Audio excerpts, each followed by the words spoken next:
for someone listening that's like that they are in that marathon bubble and they have, 8, 10, 12 weeks before getting in, let's say 16 or so weeks before marathon, but they're hearing they need to do more gym work. Is it too late?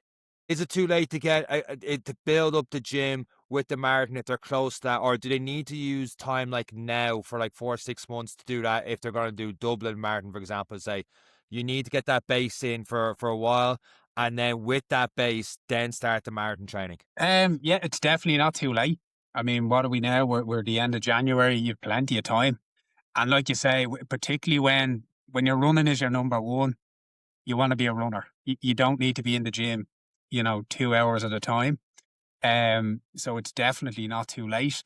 If you're brand new to the gym, like I say, you start small. Like you don't have to go in there and rip the place up with your first high rocks. As soon as you're members, like We take it tried that, easy. didn't work.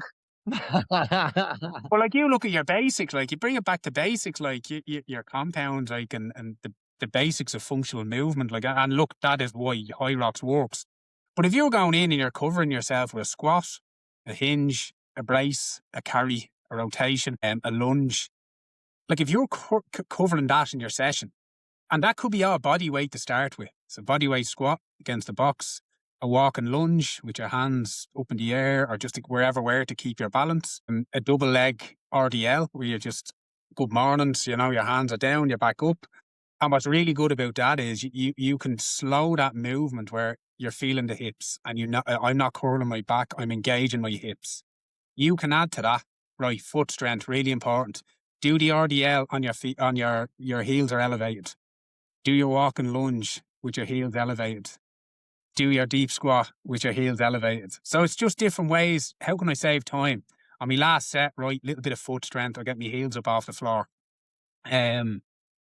Your brace. What's that doing, David? Sorry, I've heard before the goblet squat for the heels elevated would be more for the front of the legs, the quads, but for the RDLs and stuff like that, what are we doing here? Yeah, so sorry, I don't mean kind of perched on a block. I mean literally in a calf On your raised toes. position. So Okay. yeah, sorry, I apologize. Yeah, I know what you mean. If you were teaching a squat, you could do your elevated heels on a block. Yeah. Yeah, sorry, my apologies. I mean, No, you're good. literally like a floating heel, and it's just a really it's a good bargaining tool to kind of get a bit of footwork in. So it's just strength on the foot, and particularly in that. Yeah, I'm with you now. Particularly say with a lunge, it's a movement in it as well. So you're also coordination and balance. And then same with the RDL, like you're literally coming to face the floor where you have to keep your balance. But I promise you, lads, you will feel that around the edges of your feet and that by rep 6 or 7. And again, I'm just conscious that like we're talking about maybe people who have jobs and everything else going on. So it's how can I squeeze all this in, like, and not be, like you say, 2 hours in a gym. And sorry, I think the other ones I mentioned was like of a carry where you're literally just carrying weights up and down the Astro, and then a brace then is obviously the likes of your plank, side planks, things like that. And then what we've mentioned there, you've got your box jumps, so a little bit of vertical power. Broad jumps are excellent, just power over the ground. Good measurement for broad jumps. If you can match your height with a broad jump, that's a really, really good foundation of power.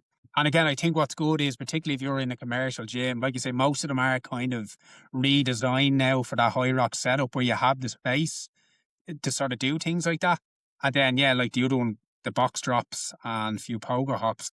Look, I say that I'm generalizing a lot of this stuff, and I probably just have a beginner in mind. If you start getting into the nitty gritty, like it obviously things will get a little bit more individualized, a little bit more specific around kind of your training age, your injury history, what else you have going on. There's different kind of isometrics that you'd probably integrate as well. That'd certainly help because they're high tension, but there's good recovery. So the likes of a wall sit, basically excellent for kind of obviously your quads, your patellar.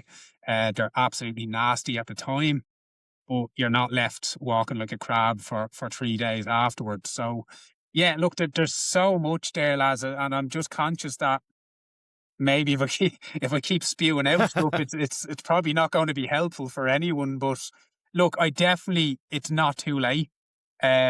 like 2 sessions a week, literally 20 minutes. And Brilliant. you think about why, you know, the information overload, but like it's an opportunity to use the internet, YouTube, like beginners, body weight work for runners.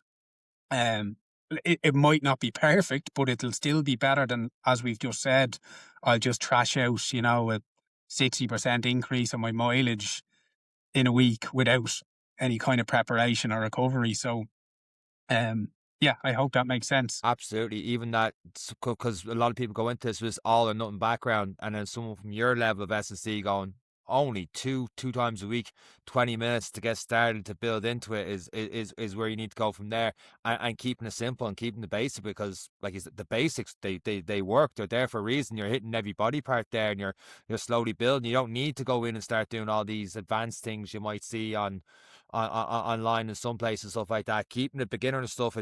It's like that Kobe Bryant analogy where after you get every game he keeps hitting 200 free throws or whatever it is, and it's just like, why is he just doing the basic stuff? Because you perfect the basics, it can lead to all sorts of great things from there. Yeah. And I think a good example is when you see somebody, I'd say it's very common again. I'm using kind of the Gaelic footballers or soccer players as an example. If they're out in a long term injury, they come back and you can see very clearly that extra bit of spring, and and you're like, it's because you did the basics. Do you know the stuff you skipped in the warm up before you got injured? Like, you know, Yeah.